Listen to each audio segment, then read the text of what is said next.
Exercise hi sang người vô để xuyên rồi là tan nhé. Cái này sporting club thì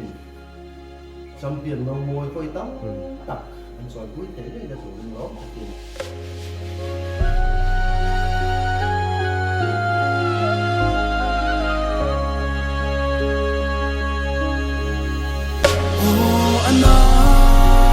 chuang cây căn tua rần vàng quy lâu chinh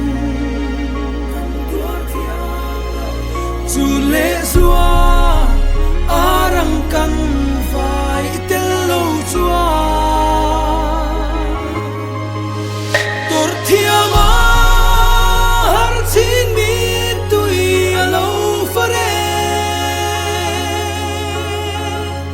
căn say sang quy